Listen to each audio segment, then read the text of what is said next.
Asterisk asterisk, sound CUA, distant, muffled cannon fire builds rapidly to a deafening roar, then cuts slightly as the narrator begins. Asterisk asterisk. Forget everything you know about quiet mornings. At 5:15 a.m. on November 19, 1942, the frozen steppe west of Stalingrad didn't just wake up, it absolutely asterisk asterisk exploded asterisk asterisk. This was the sound of asterisk asterisk 3 500 Soviet artillery pieces asterisk asterisk, lined up shoulder to shoulder along a quarter-kilometer front, opening fire at the exact same instant. The noise wasn't just loud, it was physical. German soldiers caught in those forward positions realized they couldn't even hear their own screams over the crushing sound. This was the curtain rising on Operation Uranus, the Soviet sledgehammer designed to completely encircle the German Sixth Army. But hold up. This story isn't actually about the mud and the shell shock of that morning. It's about something far colder. Later that day, 40 miles behind the front lines, a group of German staff officers finished a stack of calculations. They weren't fighting, they were doing math. And when they put down their pencils, they didn't think they asterisk might asterisk be in trouble, or that they were asterisk probably asterisk surrounded. They knew, with terrifying, absolute asterisk asterisk mathematical certainty asterisk asterisk, that they were finished. Doomed. Period. How did the supposed masters of warfare reach this soul-crushing conclusion? We have to rewind 4 months. Back in July 1942, the summer offensive in southern Russia felt like the good old days for the Wehrmacht. Army Group South was moving so fast toward the rich Caucasus oil fields, they could practically smell the crude. But then came the classic Hitler moment. He got greedy. Instead of securing the oil first, which every military expert, including General Franz Halder, his own chief of staff, screamed was the only logical move, Hitler asterisk asterisk split the forces asterisk asterisk. One group for the oil, the other straight towards Stalingrad, the industrial hub on the Volga River. Halder called it a violation of basic military principles. Hitler called Halder fired. That was in September.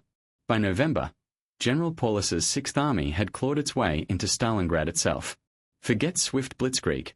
This was a asterisk asterisk meat grinder asterisk asterisk. Weeks spent fighting for a single derelict factory, block by block, sometimes room by blood-soaked room. Yet, by mid-November, they had victory in their sights. They controlled roughly asterisk asterisk 90% of the city asterisk asterisk. The Soviets were clinging to a narrow, desperate strip along the Volga. Just one more push, they thought. Then, finally, they could rest. The frontline commanders believed this lie. Sure, German intelligence reports asterisk did asterisk flag Soviet troop movements north and south of the city. Reconnaissance spotted massive supply dumps and artillery concentrations. But the German high command simply shrugged. They assessed it as defensive maneuvering, maybe a few localized counterattacks. Why? Because the Red Army had been retreating and losing catastrophically since 1941. Logically, where the hell would they find the manpower, the tanks, the fuel for a massive, war-changing offensive? The brutal answer? Asterisk asterisk everywhere. Asterisk asterisk while the Germans were bleeding out in Stalingrad, Stalin and the Soviet High Command had been playing a long game. They'd been secretly hoarding reserves, pulling divisions from quiet sectors, and rebuilding their strength since September. They waited for the perfect storm, the Germans completely overextended and the brutal Russian winter ready to freeze mobility. That moment, the moment everything changed, arrived on November 19th. The Soviet Union didn't just attack, they hit the front line like a sledgehammer, but they aimed straight for the weakest link. They slammed into the forces holding the line north and south of Stalingrad, not the elite German divisions, but their allies, the Romanians, Italians, and Hungarians. Let's be real, these weren't Germany's A-team. They were poorly equipped, less experienced, and frankly, had zero motivation to die for Hitler in the Russian winter. They were stretched thin, holding massive lines with barely any decent anti-tank guns. When the Soviet armor showed up, the whole line just evaporated. Romanian divisions didn't retreat, they simply dissolved. Soviet tank formations poured through the newly created gaps, flooring at west, then swinging inward to link up behind Stalingrad. Their mission was devastatingly clear: encircle the entire German Sixth Army and cut them off from every last bullet and supply line. Back at 6th Army HQ, General Paulus received the first panic calls around 8 a.m. Heavy contact. Positions overrun. Paulus, however, was calm. He'd faced Soviet counterattacks before. Asterisk relax asterisk he probably thought. His staff prepared orders for German reserve divisions to move up and stabilize the situation. This felt manageable. He truly thought this was just a local annoyance, maybe a major counterattack aimed at relieving the Soviet troops still clinging to the city. But by noon, the map was bleeding red. The entire Romanian front had completely vaporized in multiple sectors. Soviet tanks weren't just probing, they were screaming rapidly westward. And here's the unbelievable part. Paulus still didn't grasp the scale of the disaster. He was moving chess pieces, move Division X here, reinforce Sector Y. Tactical responses to a strategic catastrophe. Thank God, someone saw the trap. General Maximilian von Weichs, up at Army Group B, looked at the intelligence by early afternoon and his blood ran cold. This wasn't a relief attempt. This was a perfect, massive, terrifying trap, and the Sixth Army was already deep inside it. Von Weichs immediately starts drafting the obvious order. Paulus, get out now. Break west while the ring is still forming. But then, the fatal message arrived from Hitler's bunker. No retreat. The Führer's standing orders were clear. German armies don't pull back. Hold all positions. If you get encircled, you hold firm, and we will break the encirclement from the outside. That doctrine had worked before, but what Hitler and the High Command completely failed to grasp was the sheer, terrifying scale of what was coming this time. This wasn't some desperate Soviet scramble. This was a monster, a meticulously planned operation involving over 1 million Soviet troops, 13,000 artillery pieces, and 900 tanks. They weren't just counterattacking, they were building an iron cage designed to hold everything inside. By the evening of November 19th, the pincers were converging. At 6th Army HQ, staff officers were hunched over maps, calculating the exact moment of doom. How fast were the Soviet forces moving? When would they link up? And critically, how many German troops were about to be trapped? This is where the mathematics of destruction became unavoidable. They started counting every division, every battalion, every support unit. The numbers kept climbing, past 100,000, past 200,000. When they finished, the calculation was unavoidable. The German Sixth Army, plus all the attached Romanian remnants and support staff, meant that nearly *300,000 men were about to be sealed inside the Soviet pocket. The guy who had to break the news. That was Colonel Reinhard Galen, the intelligence chief for the Eastern Front. He walked into HQ and didn't just report facts, he dropped a bomb of pure math. The color literally drained from the faces of the generals present. The trap, the Soviet encirclement, was going to snap shut, probably within 48 hours, and when it did, *280,000 German and Allied soldiers would be locked inside. Now, think about keeping an army that size alive through a brutal Russian winter. You need roughly 500 tons of food, fuel, and ammo daily minimum. The problem? The Luftwaffe, Hitler's air force, didn't have even half that capacity. Germany's entire transport fleet in the east was maybe 500 planes, many of them rickety and barely flying. Under perfect conditions, they might push 250 tons through. Realistically, maybe 150 tons a day. Do the math. 500 tons needed, 150 tons delivered. That's a 350-ton deficit every single day Accumulated over weeks, this wasn't just a shortage, it was an absolute catastrophe. The Sixth Army wouldn't just be defeated, they would starve and freeze to death inside that pocket long before any rescue force could reach them. So, wait, hold up. If the math is that bad, why not just get out now? That's exactly what one staff officer asked. Why not fight west tonight, before the ring closes completely? It would be bloody, but a major chunk of the army could still escape. The answer came instantly from General Arthur Schmidt, Paulus's chief of staff and a dedicated Nazi loyalist. Hitler's orders forbid retreat. The Sixth Army would hold Stalingrad. Göring, the Luftwaffe boss, had promised adequate air supply, and relief forces would break through from the outside. End of discussion. But the officers crunching the arithmetic knew the truth. This wasn't pessimism or defeatism. It was simply arithmetic ***. Major Joachim Wedder, an intelligence officer present, later wrote something chilling about the mood. We sat there in silence, looking at the numbers on the maps and charts. The Sixth Army was already dead. It just didn't know it yet. We'd condemned over 250,000 men to death through stupidity and ideology. By the morning of November 20th, the situation had gone from grim to frantic. Soviet forces advanced another 30 kilometers. The encirclement was tightening, and the window for breakout was slamming shut. General Paulus sent an urgent message to his headquarters. The Sixth Army could still fight its way west, but the order had to come immediately star. Delay another day, and escape would be impossible. His commander supported the request and forwarded it to Hitler. What was the response? Fast and utterly insane. The Sixth Army would hold Stalingrad at all costs. Göring guaranteed adequate air supply. The breakout was denied. The message was brutal. You stay where you are. Period. No retreat, no falling back. Just hold the line in place until some miracle breakthrough operation could be assembled. Hitler, true to form, ended the dispatch with his usual fiery nonsense, a wild rant about German willpower, iron determination, and the superiority of soldiers who never surrendered. Back at Sixth Army headquarters, when the senior brass read this order, the air just left the room. The silence was terrifying, heavy, and absolute.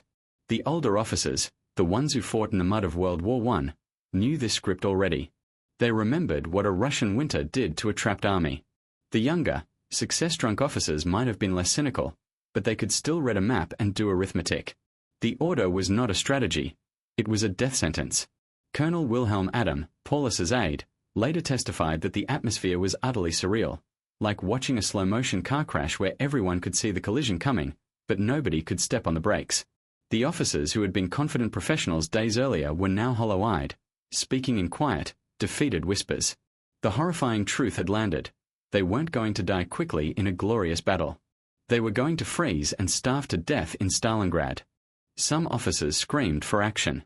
General Walter von Seydlitz-Kersbach, commanding a corps inside the pocket, argued passionately that Hitler's order was insane and violated every rule of military necessity.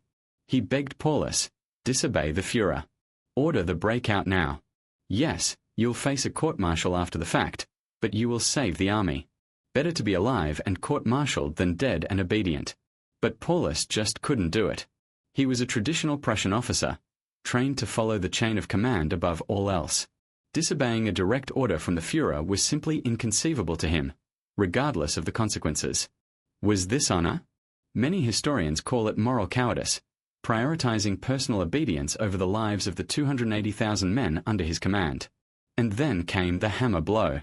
On November 22nd, Soviet forces linked up at Kalach, 60 kilometers west of Stalingrad. The net snapped shut. The German Sixth Army was trapped in a pocket barely 50 kilometers across. Inside were 284,000 German and Allied soldiers, hundreds of tanks, and enough supplies for perhaps 2 weeks at standard consumption rates. Now came the nightmare math. The logistics team ran the numbers, and the calculation was instantly grim. To survive, they needed a minimum of 500 tons of supplies every single day, 300 tons of food and basics, 200 tons of ammunition and fuel. Hermann Göring promised the Luftwaffe could handle it, claiming a theoretical maximum of 450 tons daily. But the staff officers looked at the reality. Accounting for blizzards, Soviet fighters, and anti-aircraft fire, the realistic delivery was barely 150 to 200 tons per day. The deficit wasn't a small problem. It was catastrophic. The Sixth Army would receive, at best, 40% of what it needed, more likely 30%. Soldiers would be on starvation rations immediately. Ammunition would be severely restricted. Fuel would run out entirely within weeks. The army was set to waste away slowly until the Soviets simply walked over them. Major Zitzwitz, a liaison officer, flew into the pocket on November 24th to assess the horror show firsthand. What he found shocked him to his core. Frontline soldiers were already ghosts on reduced rations. Vehicle fuel was nearly exhausted. Medical supplies were non-existent. And morale. It wasn't just low. It was collapsing as every single soldier realized they had been betrayed and abandoned. Zitzwitz returned to Army Group headquarters with a scathing report that openly called Göring's air supply promises a complete lie. The Luftwaffe? They couldn't airlift a miracle. The supply operation was a joke, a desperate fantasy. Everyone knew the only way out was to ditch the gear and run, an immediate, bloody breakout, right now, regardless of how many men they lost. They sent that urgent report straight back to Hitler's headquarters. And the reply? Totally predictable. *Hold position. Hitler promised them relief was coming. He swore the air supply would magically get better. And, crucially, he decreed that German soldiers do not retreat. It was a death sentence delivered by bureaucracy, repeated over and over as if repetition could somehow make impossible logistics real. But the generals trapped inside were doing the math. How long did they actually have? The most hopeful assessment said maybe 2 months. If the planes started landing soon. The pessimists. 6 weeks before the Sixth Army was just an immobile mass of freezing men. The brutally realistic answer, the one whispered between staff officers, was late January. That was the hard deadline before complete collapse. And when those numbers leaked down to the enlisted men, the truth hit them like a sub-zero wind. They had been totally written off. The propaganda about fighting to the last man? That wasn't a metaphor anymore. It was literal. They were going to die in Stalingrad because Hitler's ego wouldn't allow a retreat and his total delusion about air supply ignored the basic laws of physics. A few guys couldn't handle the waiting. General von Seydlitz-Kersbach, on November 25th, actually told his corps to start pulling back toward the pocket perimeter, planning to break out on his own authority. But discipline, somehow, still held. Paulus shut him down immediately and threatened him with a court-martial. Meanwhile, Operation Winter Storm, the official rescue mission, was getting planned. They put Germany's most capable commander, General Erich von Manstein, in charge. His job, punch through the Soviet lines with an armored force, establish a supply corridor, and potentially evacuate the Sixth Army. Manstein was a hardcore realist. He looked at the map, ran his own numbers, and reached the same conclusion as everyone else. The Sixth Army was totally doomed if it stayed put. He knew a permanent supply corridor through 100 kilometers of Soviet winter territory was pure fantasy. The only way this worked was to use *Winter Storm* as cover. The relief force fights in, the Sixth Army fights *out*, and they meet up and run west, abandoning Stalingrad forever. But here's the kicker: the city had Stalin's name on it. Abandoning it would be a massive political defeat. Hitler flat out refused to approve. Hitler insisted they would hold Stalingrad, be resupplied, and stay there. The disconnect between the Führer's expectations and physical reality was now absolute. Every general, every staff officer, every terrified lieutenant freezing in the pocket understood the mathematics of their doom. But Hitler's grip on decision-making was absolute. And by early December, the army was visibly collapsing. We're talking 300 calories a day, barely enough to sustain life, let alone fight in sub-zero temperatures. They were slaughtering the horses for meat. Wounded men were dying from lack of medicine. Frostbite casualties were soaring because there was no fuel left to heat the bunkers. Visual suggestion: start with a wide shot of a snowy, dark landscape, transitioning immediately to rapid-fire visuals of artillery explosions. Forget everything you think you know about quiet dawns. At 5:15 a.m., Moscow time, the frozen steppe west of Stalingrad didn't just wake up, it exploded. 3,500 Soviet guns, lined up shoulder to shoulder along a quarter-kilometer front, opened fire. Simultaneously. The resulting noise wasn't just loud, it was physical. It was a sound so immense that German soldiers in those forward positions couldn't even hear their own terrified screams. This was the curtain rising on Operation Uranus, the massive, sledgehammer Soviet counteroffensive designed to cut off and encircle the entire German Sixth Army sitting deep inside Stalingrad. Visual suggestion: shift to a close-up of a nervous man in a bunker, rapidly crunching numbers on a pad. But hold up. The real story isn't about that frozen hellscape on the front line. The true horror was unfolding 40 miles behind it, in a warm German staff bunker. That very same day, a group of senior German staff officers finished a stack of calculations. They didn't need radio reports or panicked eyewitnesses. The cold, hard math told them everything. They realized, with absolute, sickening, mathematical certainty, that they were finished. Not might be doomed. Not probably doomed. They were doomed star. And there was absolutely nothing anyone could do to stop the trap from closing. How did the most powerful army in the world, the one that had conquered Europe in a lightning flash, get to this point? We have to rewind 4 months. July 1942. Visual suggestion: animated map showing the German advance south toward the Caucasus. The German summer offensive in southern Russia was crushing it. Army Group South was blowing through Soviet defenses, racing straight for the lucrative oil fields in the Caucasus. But here's where the hubris kicks in. Hitler got greedy. He ripped his forces in half, one group for the oil, and the other, the Sixth Army, turning east towards Stalingrad, the ugly, industrial city on the Volga River. This decision was military malpractice. General Franz Halder, the chief of the General Staff, tried to argue with him. He pointed out that splitting forces between two massive objectives violated every basic rule of war. Halder's logic was simple. Take the Caucasus first, secure the oil, then turn north for Stalingrad. But Hitler wanted both. And when the Führer wants something, he gets it. Halder kept pushing back, and by September, he was fired. The message was clear: obey, or get out.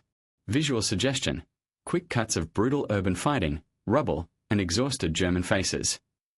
Fast forward to November 1942. General Friedrich Paulus and his Sixth Army had clawed their way into Stalingrad proper. The battle was no longer maneuver war. It was a brutal, medieval grind, block by block, building by building, sometimes fighting for a single room. The same soldiers who blitzkrieged across France in 6 weeks were now spending weeks fighting for one single factory. Casualties were staggering on both sides. The city was a moonscape of rubble and corpses. But Paulus kept pushing. By mid-November, German forces controlled about 90% of Stalingrad.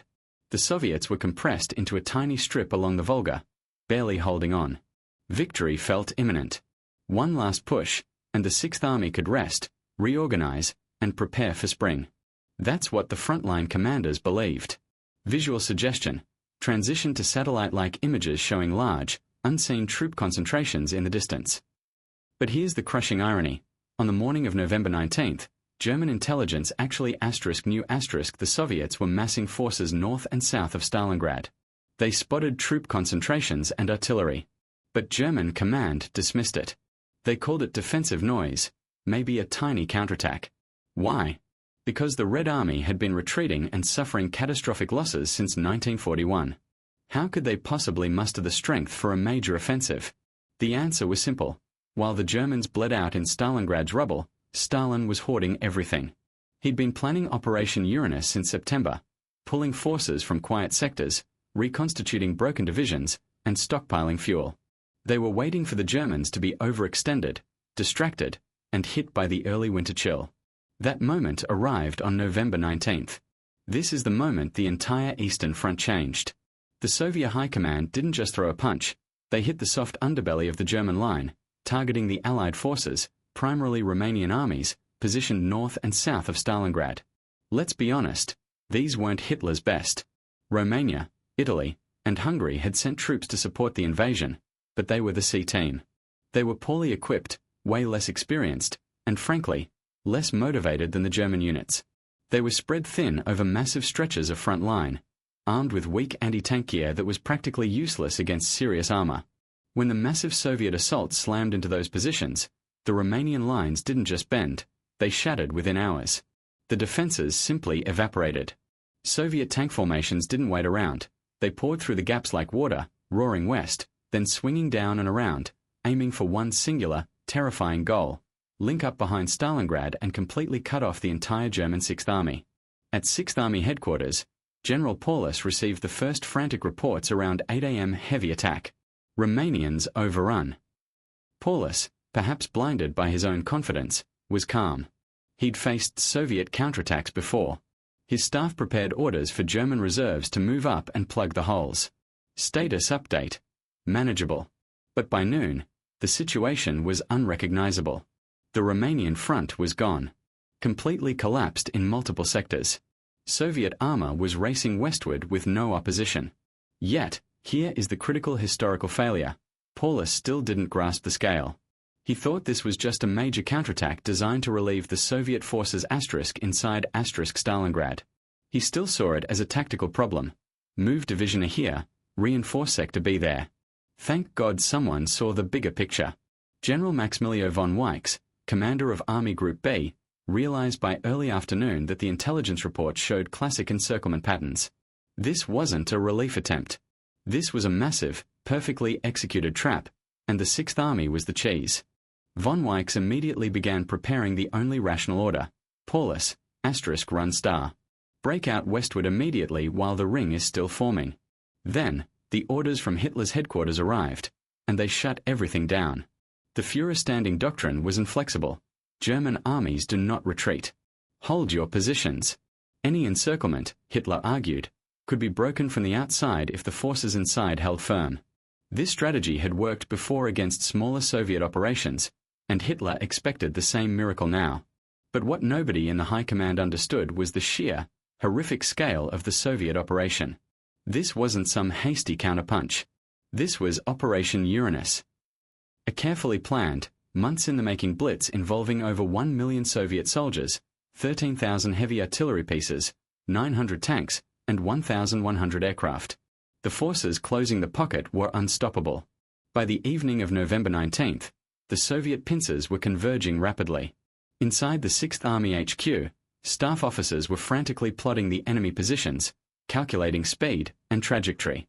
The atmosphere was turning from worry to cold dread. When would the link-up happen?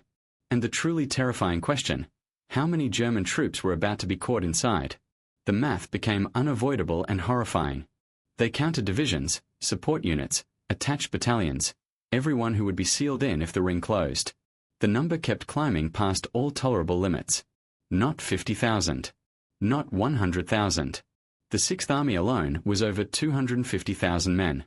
Add in the panicked Romanian remnants and support staff, and the final tally shot toward **300,000 souls. They were trapped.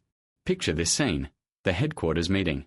Colonel Reinhard Gehlen, the head of intelligence for the Eastern Front, walked into the room that day, and he wasn't carrying good news. He was carrying an extinction event wrapped in spreadsheets. When he laid out the calculations, the blood drained right out of the generals' faces. The trap was closing. They knew it had 48 hours, tops. And when it did, *280,000 German and Allied soldiers **, 250,000 lives, were going to be sealed inside a frozen meat grinder. To keep a force that size fighting, they needed a staggering 500 tons of supplies daily, minimum. Now, look at the reality. The entire transport fleet the Luftwaffe had out east? Maybe 500 aircraft, and most were barely held together with chewing gum. Under perfect, sunny conditions, flying max sorties, they could maybe haul 250 tons. But in the middle of a Russian winter, flying through enemy flak? Realistically, they were looking at a paltry 150 tons a day. Do the simple, horrifying subtraction. 500 tons needed. 150 tons delivered. That's a ** 350-ton deficit every single day. **. One staff officer didn't need a complex formula to see the future. The 6th Army would starve and freeze to death inside that pocket long before any rescue mission could even get close. So, the obvious question was raised. Why not break out ** now**? Tonight. Fight their way west. Punch a hole through the Soviet forces still forming up? It would be bloody, horrific, yes, but they could save at least part of the army. But then General Arthur Schmidt spoke up, Paulus's chief of staff and a dedicated Nazi loyalist. The answer was simple, brutal, and final. **, no**. Hitler had forbidden retreat. The 6th Army was staying put in Stalingrad. Göring, the Reich Marshal, had promised adequate air supply. Relief was coming. This wasn't a topic for debate. But the staff officers doing the math didn't need orders. They understood. This wasn't pessimism or defeatism. It was simple arithmetic. An army of 280,000 men trapped in the depths of winter with insufficient supply would cease to exist within weeks. Not * might * cease. * would * cease. Major Joachim Wedler, who was present for these gruesome discussions, later wrote about the atmosphere. He said the room fell silent as they stared at the charts. Every officer there understood what those numbers meant. The 6th Army was already dead, he wrote. It just didn't know it yet. We had condemned over 250,000 men to death through stupidity and ideology. Time was sprinting away. By the morning of November 20th, the Soviet advance had tightened the noose by another 30 kilometers. The escape hatch was rapidly shrinking. General Paulus, the commander on the ground, finally cracked. He sent a desperate message to Army Group Headquarters. We must break out * immediately. Delay another 24 hours, and escape would become impossible. We would have to abandon all our wounded and equipment just to save a handful of men. Paulus's commander, von Weichs, supported the request and forwarded it to Hitler. The response came back within hours. It was a sledgehammer of an order. The Sixth Army would hold Stalingrad at all costs. Reichsmarschall Göring guaranteed the supply. No debate. The death sentence was officially confirmed. Visual suggestion. Start with a dramatic shot of a crumpled, typed telegram or a close-up on a map showing an encircled area. Hitler wasn't done being delusional. He hammered down the final order. The Sixth Army was to *** defend in place ***. You guys sit tight, dig in, and wait for relief forces to break through. There would be no retreat. ***. He wrapped up the message with his usual screaming rhetoric about unbreakable German willpower, iron determination, and how the superior German soldier simply never surrenders. Now, imagine being a senior officer in Sixth Army headquarters when that message lands. The staff room went silent. A stunned, icy quiet. These weren't rookies. Some had served in World War I. They knew exactly what happened to trapped armies caught in the meat grinder of the Russian winter. The younger guys could still read a map, and they could still do arithmetic. This order wasn't a strategy. It was a death sentence written in ink. Colonel Wilhelm Adam, Paulus's adjutant, later testified that the atmosphere was completely surreal. It was like watching a slow-motion catastrophe. Everyone could see the inevitable impact coming, but absolutely nobody could hit the brakes. The officers who had been confident and professional just days earlier were now hollow-eyed shadows, speaking in barely audible whispers. The horrifying truth had finally settled. They weren't going to die quickly in a glorious battle. They were going to die slowly, freezing and starving, right there in Stalingrad. So, what do you do when your own high command signs your death warrant? Some officers screamed, "Mutiny!" General Walter von Seydlitz-Kurzbach, commanding a corps inside the pocket, argued passionately that Hitler's command violated military necessity and common sense. Paulus, you have to break out * now star. Yes, you'll face a court-martial after the fact, but you'll save the army. Better to be alive and court-martialed than dead and obedient, right? But Paulus refused to disobey orders. He was the ultimate traditional Prussian officer, trained to follow the chain of command, no matter the cost. Disobeying a direct order from the Führer was, to him, simply inconceivable. Some historians look back and call that honor. Others call it moral cowardice, choosing bureaucratic obedience over the lives of 280,000 men under his command. And while they were debating the merits of honor versus survival, the trap slammed shut. On November 22nd, Soviet forces linked up at Kalach, just 60 kilometers west of the city. The encirclement was complete. The German Sixth Army was officially bottled up in a pocket roughly 50 kilometers across. Inside that shrinking bubble, **284,000 German and Allied soldiers **, plus hundreds of tanks, trucks, and heavy artillery. They had enough supplies to last maybe 2 weeks at full consumption rates. The real panic started when the staff officers did the math. They had to figure out if the Luftwaffe could keep them alive. The calculation was horrific. Their daily need was a minimum of **500 tons **, 300 tons for food and basic supplies, 200 tons for ammo and fuel. Göring, the head of the Luftwaffe, promised the world, but the numbers didn't lie. Even under perfect conditions, using the maximum promised capacity of 300 aircraft sorties per day, the theoretical maximum delivery was only 450 tons. But that was fantasy. The realistic delivery, accounting for brutal weather, Soviet fighters, and anti-aircraft fire? Maybe ** 150 to 200 tons per day **. The deficit was catastrophic.